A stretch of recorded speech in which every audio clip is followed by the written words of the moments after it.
Hi friends, welcome back to another video. The legend Hanuman season 2 review చూద్దాము. మనం first సీజన్లో చూసుకున్నట్టుగా హనుమంతులు వారు సముద్ర ఘట్టానికి పోయి అక్కడికి పోయి ఎక్కడికి పోవాలో తెలియనప్పుడు ఇబ్బందుల్లో పడుతున్నప్పుడు అప్పుడు జటాయువు అన్న సంపాతి వచ్చి వాళ్ళకు హనుమంతునికి, అంగదునికి, జాంబవంతునికి ఏ విధంగా ఫస్ట్ శత్రువు అనుకొని కొట్లాడతారో, తర్వాత తన కథ చెప్పుకొని తన తమ్ముడి గురించి ప్రేమ చెప్పుకొని దాని తర్వాత సీతను ఎక్కడ దాచిపెట్టాడో అని చెప్పి, ఎందుకంటే తన వయసులో చాలా ముసలోడు అయిపోయింటాడు కాబట్టి సంపాతి దాని కారణంగా దానికి దూరంగా చూడగలిగే దృష్టి ఎక్కువ ఉంటుంది కాబట్టి చూసి చెప్పి వీళ్ళందరికీ ఒక మార్గం చూపించి అలాగే వెళ్ళిపోవాలని చూస్తారు.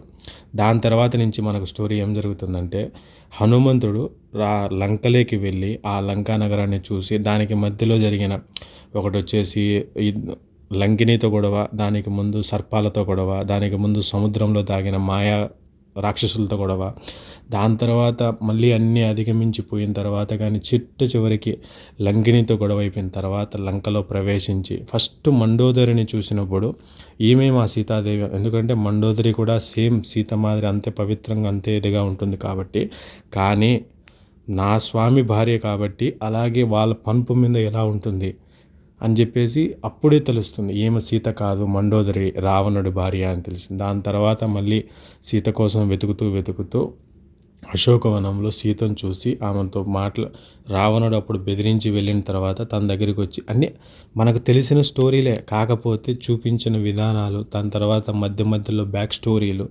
చిన్న విషయాలకు అసలు ఏం జరిగింది అనే బ్యాక్ స్టోరీలు అవన్నీ చాలా అంటే చాలా క్లారిటీగా చూపించారు.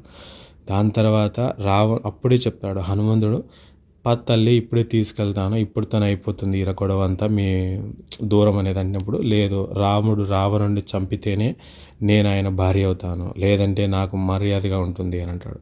ఇవన్నీ జరుగుతున్న టైంలో అప్పుడు చెప్తాడు జాంబవంతునికి, అంగదునికి, మనలో ఎవ్వరు ఏదైనా పర్లేదు కానీ హనుమ ఒక్కడు ఉంటే చాలు. ఎందుకంటే ఒకానొక సిచ్యువేషన్లో హనుమకు ఉన్న పవర్స్ని ఎవ్వరూ ఏం చేయలేరు. అందువలన హనుమ ఒక్కడు మనకు ఆపోజిట్ కాకుండా మనకు వ్యతిరేకంగా కాకుండా అతను మంచివాడిలా ఉంటే ఎంతమందినైనా నాశనం చేయొచ్చు. అతనే గన శత్రువుగా మారి అతనే గన రాక్షసుడైతే ఏ విధంగా అవుతుందని జస్ట్ విజువలేషన్ చూపించారు. అదంతే సూపర్ అంటే సూపర్.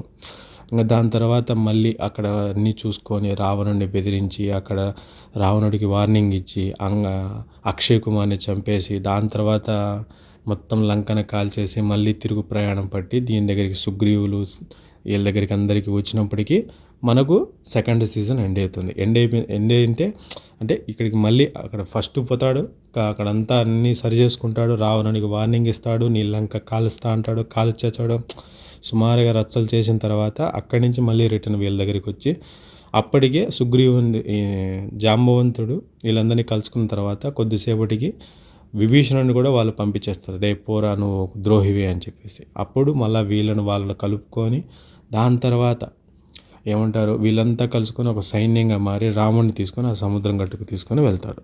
అప్పటి నుంచి సీజన్ 3.